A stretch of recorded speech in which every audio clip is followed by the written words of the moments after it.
Kabado malala daw ang Russia mga kapatid dahil sa pagde-deploy ng Amerika ng missile system sa Japan. Naku po, pag-usapan natin to mga tol, samahan ninyo ako. I'm just a young nigga chillin' on it. First time I seen ice was a Alright, magandang araw sa inyong lahat. Welcome ulit sa ating bagong video, reaction, review, commentary, opinion, criticism at kung ano-ano pa. So ayon dito sa first post, ayon sa kanila ha, hindi sa akin. Sabing ganon, Russia's Lavrov raises alarm over deployment of US missile system in Japan. Sabing ganon dito sa report mga tol, kung babasahin natin, Russia Foreign Minister Sergey Lavrov has said Moscow is very concerned about a US missile system deployed in Japan. He made the remarks at a press conference in Moscow saying the missiles were supposed to be temporary but appear to still be there. Parang ano yun parang katulad nung China, 'di ba? Yung Typhoon missile dito sa Pilipinas, 'di ba? Gusto nilang alisin na kasi dapat daw temporary lang 'yun, pero bakit nandirito pa rin daw? The system called Typhoon, yun din, yung Typhoon din, can launch long-range Tomahawk cruise missile and other weapons from land. Russia says this directly affects the security, especially in its Far East region. The missiles were brought to Japan during the joint US-Japan military exercises. The United States and Japan say the deployment is defensive and linked to drills. Russia and China, however, see it as a dangerous escalation in the region. Talaga masasabi mong tropa sila, no? China at saka Russia. Masasabi mo talagang tropa sila kasi iisa-isip nila eh. Sila pwede silang magtaglay ng mga ganong klaseng malalakas na sandata. Sila pwede silang mag-create, pwede silang gumawa, ipinaparada nila at ipinagmamalaki nila yung kakayanan nila. Pero yung ibang bansa, hindi pwede. Delikado daw, dangerous daw mga tol. Anyway, bago natin to pag-usapan, bago natin to panoorin, syempre kung bago ka pa lamang dito at trip mo yung mga ganitong klaseng reaction video, huwag mong kalimutan mag-subscribe. Click mo na rin ang notification bell para ma-notify ka whenever na may mga bago tayong reaction video tulad nito. At kung ikaw naman ay nanonood sa ating FB page, syempre huwag mo rin kalimutan mag-follow and like. So maraming salamat sa ating mga bagong kaibigan. Huwag na natin patagalin pa, panoorin na natin tong balita. But before that, let's talk about Russia, which has sounded its alarm over US missiles in Japan. Sergey Lavrov, Russia's foreign minister, says Moscow is very concerned that American missile systems remain on Japanese soil. Very concerned, sabing ganon, very concerned kung bakit nananatili pa rin sa Japan etong US Typhoon missile launcher. Ganun ba talaga katindi tong Typhoon missile na to ng Amerika at bakit pareho ang Russia at saka ang China kabado malala, no? Gusto nilang alisin ibalik niyo yan sa ibalik niyo yan sa Amerika kasi syempre kung nasa Amerika ang layo. 'Di ba? Napakalayo. Pero kung nandirito lang sa Japan o kaya nandirito sa Pilipinas, nandiyan rin for example sa Korea, ewan ko kung meron ding Typhoon missile sa South Korea, gusto nilang alisin agad at ibalik na ulit sa Amerika. Kasi ganyan na ganyan yung sinasabi ng China sa Pilipinas, 'di ba? Despite earlier assurances, they were temporary. He warned this could have serious implications for Russia's security. Lavrov says Russia was told the US missile system would be taken out after military drills. But according to Moscow's information, these systems are still in place. He called the situation unacceptable and said Russia has raised its objections through diplomatic channels.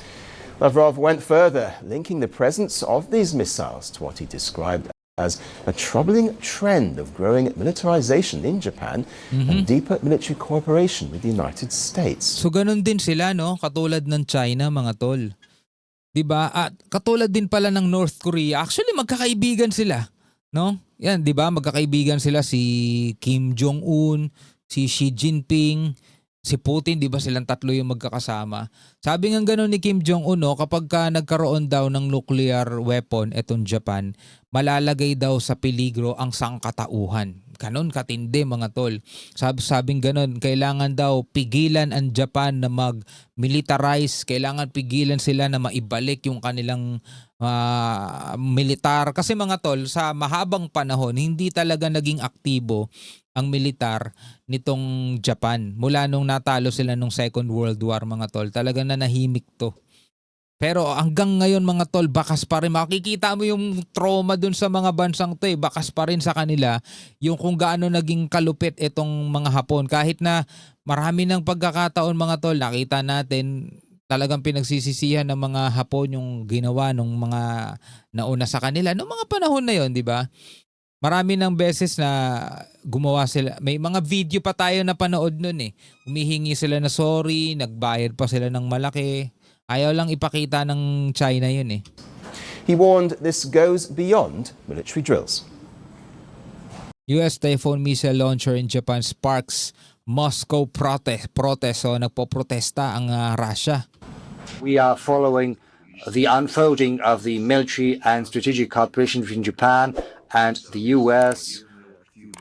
We are following the joint military activities in your region, around Japan, and on the soil of Japan, with the participation of extra-regional players. I'm not just talking about the US, but also other members of NATO. All of that is happening in close proximity to Russia's borders.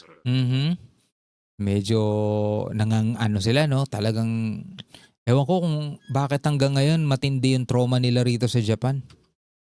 So what exactly is this missile system? Well, the heart of the controversy is the Typhoon Mid-Range Typhoon. Capability, or MRC, missile system. It's a new US Army ground-based launcher. This vehicle-mounted system can fire two types of powerful missiles. Firstly, Tomahawk cruise missiles, which are long-range weapons with a reach of up to 2,500 kilometers. Layo. And secondly, the SM-6. That's a multi-purpose missile used for air and surface targets with a shorter range. What makes the Typhoon significant is that it puts long-range strike capability on land. For decades, long-range strikes were mostly launched from ships, submarines, or aircraft. The Typhoon changes with its mobile ground launchers. Well, the system was first brought into Japan in mid-September last year. It arrived at the US Marine Corps Air Station in Iwakuni in the southwest as part of a large joint US-Japan military exercise. According to US and Japanese officials, the deployment was meant to be temporary. From parts of Japan, the Typhoon system's Tomahawk missiles can reach deep into the East China Sea. It can also hit parts of North Korea and even regions of Russia's Far East. Kaya pala eh. Kasi nga itong mga typhoon na to, kayang umabot sa China, kayang umabot sa North Korea, kayang umabot sa Russia. Kaya para sa kanila, very concerning to. Kasi merong ganito ang Japan eh. Diba? Meron silang kakayanan na tayo'y patamaan. Ito'y galing sa US. Kumbaga halimbawa ako nasa sitwasyon ako yung nasa Russia, di ba? Teka, paano natin aanuhin tong Japan? Meron silang sandata na kayang umabot sa atin. Ang gusto ata nito mga bansang to, mga tol. Alam mo yun, medyo sila, yung pwede silang manggalaw pero di sila pwedeng galawin. Alam mo yun, ayaw nila ng may makakasabay o ayaw nilang may makakapalag. Parang ganito sa China mga tol, di ba? Ngayon, nakikipagsagutan sila sa ating mga opisyal dito, mga tol, nakikipagsagutan sila, sinasabi nilang ipinaglalaban at ipinagtatanggol lang naman daw nila ang kanilang interest, di ba? Pero respeto ayaw naman nilang ibigay sa Pilipinas. Nagagalit ang China dahil meron din dito sa Pilipinas nitong Typhoon missile na alam nilang kaya ring umabot sa kanila. Kaya gusto nila alisin na. Parang ganun din mga tol no, dito sa Russia, no? And that has not gone unnoticed by Beijing and Moscow. From Moscow's perspective, it's deeply troubling. These systems could potentially threaten Russian military sites in the Far East. The fact they were supposed to be temporary adds to the mistrust. China has also... So hindi sila threat. Ang threat, Japan. Kasi nandoon ang Typhoon missile. Hindi sila threat. Parang ganun ang gusto nilang ipalabas. strongly objected to the missile deployment. Chinese officials say placing Typhoon in Japan threatens regional stability and risks sparking a new arms race. Beijing has called for the US and Japan to withdraw the system and address regional security concerns. Yan o, yung sinasabi ng China. Chinese side urges US, Japan to withdraw Typhoon missile system as soon as possible. Sa lalo't madaling panahon, alisin nyo na itong Typhoon missile na to sa Japan. Sabing ganun ng China. 'Di ba? Samantalang ang lalaki ng mga missile na pinaparada nila, 'di ba? Itong nakaraan lang last year, pinakita nila doon sa Victory Parade. Doon sa kanilang Victory Parade, mga tol, pinarada nila doon yung mga naglalakihan nila mga missile. 'Di ba? So hindi pala threat 'yon, no? Ang threat etong nasa Japan. Etong Typhoon missile. Kasi narinig nyo na ba mga tol na nagreklamo ang Japan? O bakit ang lalaki ng missile ninyo? Dapat alisin nyo yan. Diba? Threat yan. Alisin nyo yung missile nyo. Diba? Wala ka narinig na ganun sa Japan. Nakarinig ka ba ng ganun sa US? O bakit China nagpaparada kayo ng mga ganyang klaseng missile? Dapat alisin nyo yan. Diba? Wala ka namang narinig na ganun eh. Pero yung US nagdala ng Typhoon missile dito sa Japan, nagdala ng Typhoon missile dito sa Pilipinas. Aba, nagrereklamo China. Oh, threat yan. Bantayan sa seguridad ng peace and stability. Dapat alisin nyo yan. Eh di wala palang silbi yung mga pinarada nilang mga missile, no? Typhoon missile lang pala katapat ng mga yon. Anyway, mga kapatid, no, bilang mga Pilipino, bilang mga tao rito sa ating daigdig, ano ang inyong masasabi rito? Comment na lamang kayo sa ibaba. Hanggang sa muli, ako nga pala si Shovel D. Peace out.